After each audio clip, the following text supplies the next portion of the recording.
Wherever Rosie O'Donnell's gone, she's probably eating a leprechaun. Rosie O'Donnell just walked headfirst into a verbal buzzsaw again. Greg Gutfeld and Megyn Kelly didn't just roast her. They flambéed her with sarcasm and served it hot.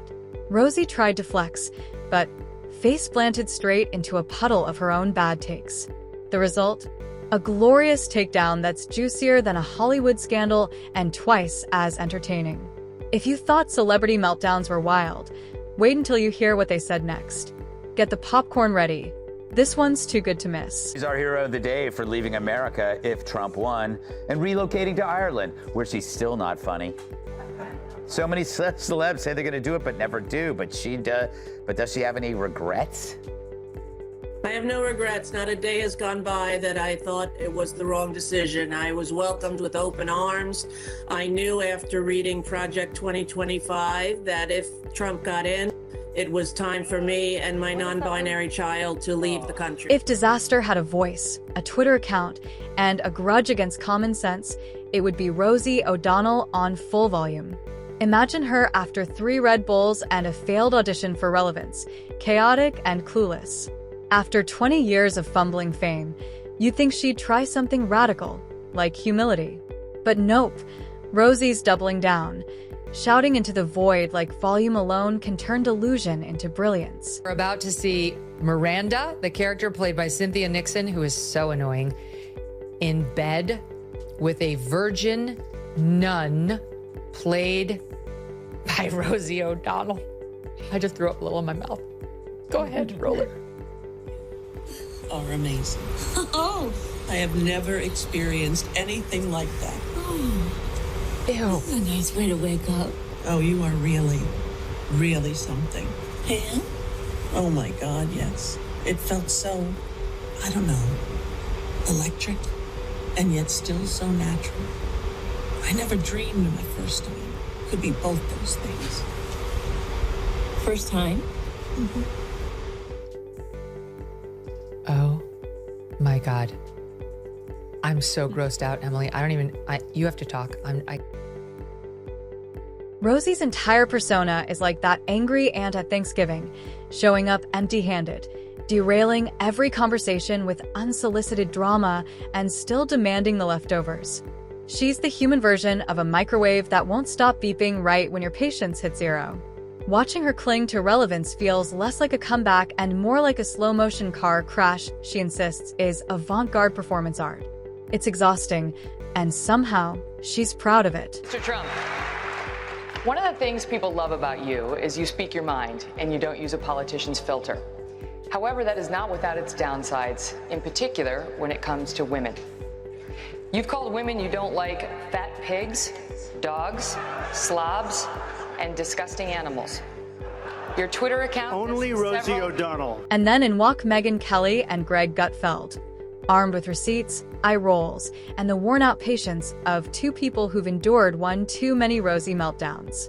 They've had it with her greatest hits album, featuring unforgettable tracks like Screaming into the Void, My Career Wasn't My Fault, Everyone's Out to Get Me, and the chart-topping anthem, Blame Trump, and literally everyone except me.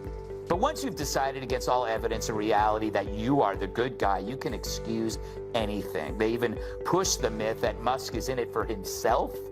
Have you seen Tesla's stock lately? It's lower than Rosie O'Donnell's testicles.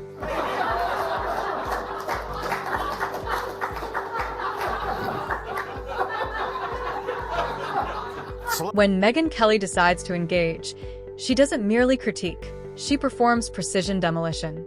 Picture a lioness correcting a raccoon giving a TED Talk. To her, Rosie isn't a pundit, a comic, or even a fully functioning grown-up. She's a walking cautionary tale in Crocs. Enter Greg Gutfeld, the substitute teacher done with the class clown. One glance at Rosie's latest brain dump and he declared, "Nope, not today, piglet." His exasperation mirrors every American just trying to enjoy their morning coffee before Rosie pops online and spoils the brew. Rosie O'Donnell has a unique talent, turning any talk show into a hostage crisis. Her stint on The View felt less like daytime television and more like group therapy hijacked by someone who believes volume equals validation. Every segment devolved into a dramatic recital of her unfiltered diary, a place where logic flatlines and self-awareness is permanently unlisted. Kelly and Gutfeld didn't even have to dig. Rosie's feed is a bottomless buffet of grievances, served lukewarm and loudly unseasoned. Wow, she's nuts. Hey. Apparently America couldn't be happier, but like I said, she's our hero of the day for doing what so many other celebs don't have the guts to do. Wow, first Ellen, now Rosie. Makes you wonder what lesbian will leave next.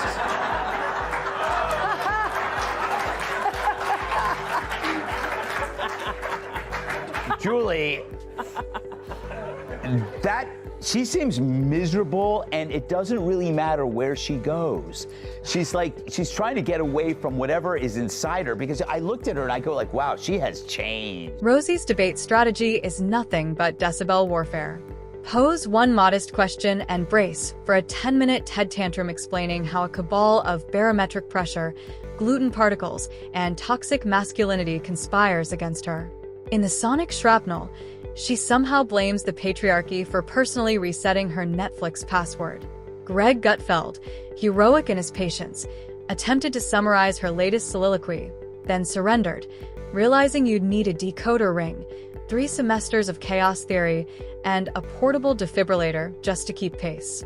Even armed with that survival kit, you still end up asking, what exactly annoys you today, Rosie? The answer is always everything.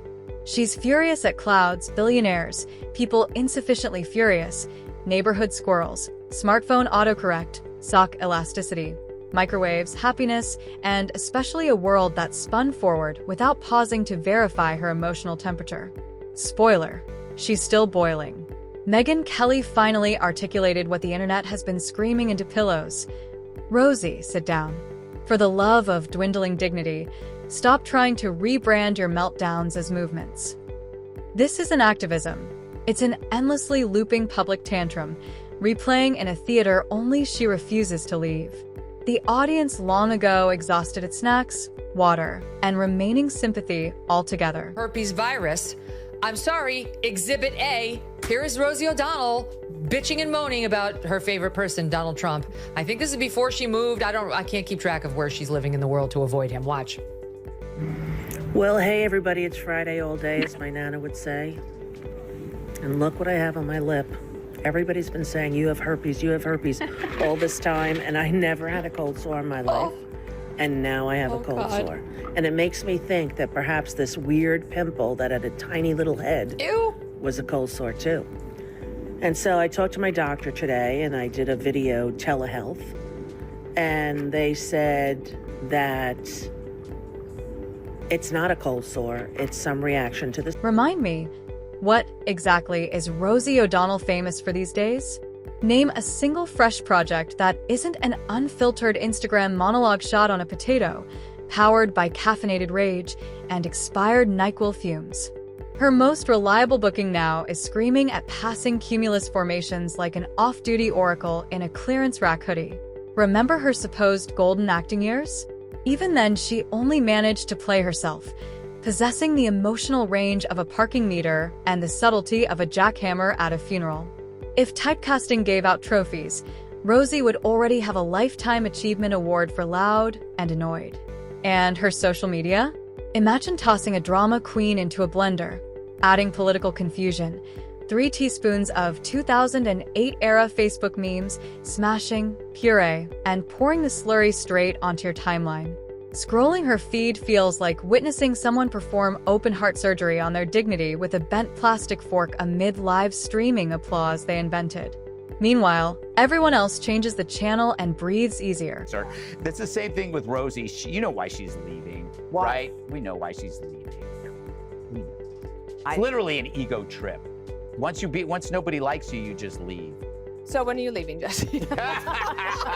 It's such mundane commentary. Oh, we agree. You're so enlightened. Oh, I agree with her. Oh, shut up. She's lying to you. She's not leaving because by the way, if you keep your home in America, you're not moving. Every time Rosie gets ratioed on social media, she wears it like a merit badge, as though being relentlessly clowned qualifies as civil rights work. No, Rosie. Catching fire on Twitter doesn't make you courageous. It just means you logged back in uninvited. Gutfeld compared her threadbare hot takes to fortune cookies from a biker bar. Oily, baffling, and ultimately depressing. He joked that reading her posts feels like being trapped in a group chat with a tipsy raccoon that just discovered Wikipedia. Meanwhile, she retweets every affirmation meme she can find, hoping clutter equals clarity in the public square. Megyn Kelly, meanwhile, went scorched earth. She exhumed Rosie's career misfires like an archaeologist unearthing sitcom fossils and half-baked activism, turning the segment into a courtroom drama where Rosie played defendant, prosecutor, and star witness against herself. Rosie likes to claim she's misunderstood. Nice try. Misunderstood is when someone mistakes your silence for arrogance. Rosie is about as cryptic as a foghorn blaring inside a quiet library. The issue isn't a lack of comprehension, it's surplus exposure. Remember her attempted rebrand as a mental health champion? Bold, considering her main method of discourse is public unraveling while simultaneously shouting, "Take me seriously." It's the rhetorical equivalent of asking a tornado for weather advice. Spectacular to watch, disastrous to follow. It's too upsetting. Anybody wanted Donald to see Trump that. would never inflict herpes on Rosie O'Donnell. I think he's made that very clear. Since Eliana refuses to play, Emily, I've got another I soundbite didn't for even you. know Sex and the City was back Well, on the it's- air. I saw it when you It's were happening. back. You have to react When live Steve to the said the herpes. I'm topics. sorry. And I was like, oh, you know what? The culture stuff, that's Emily's ballywick anyway. Here we like, go. yeah. Here we go. Here's another beauty. This is Rosie in another scene singing to Miranda. Enjoy. Because I knew you. Because I knew you. I have been changed for good. That's from Wicked. I take yours. Go ahead. Some comedy, finally. Finally, Rosie O'Donnell is back with comedy. Rosie once hosted a climate change panel and somehow pivoted to comparing global warming to her busted window unit and fluctuating moods. Somewhere, Greta Thunberg probably groaned in Swedish, snälla, stang AV Henny. Rosie imagines herself a fearless truth-teller, but if truth could file a restraining order, she'd be first in line. Her idea of facts is whatever she screamed into a pillow at 3 a.m. If it echoes, it counts.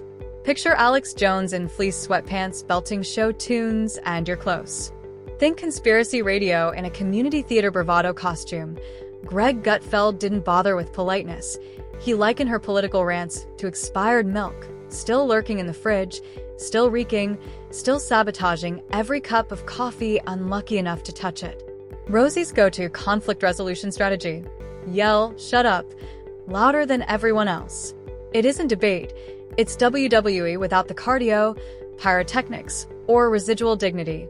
Megyn Kelly quipped that watching Rosie argue policy is like watching a cat attempt to bark, technically captivating, obviously alarming, and utterly pointless. Now she's relegated to pop-up live streams lit like a haunted doll exhibit, radiating the frazzled vibe of someone who lost the remote and blames capitalism. Each broadcast blends two desperate themes. Remember me? And why won't anyone book me? The answer, Rosie, is simple. Audiences don't queue up to witness a perpetual public breakdown masquerading as performance art. You've already screamed, sobbed, and self-mythologized across every microphone handed to you. The gigs, the headlines, the spotlight, they happened. But the volume knob never became a compass, and yelling never aged into relevance.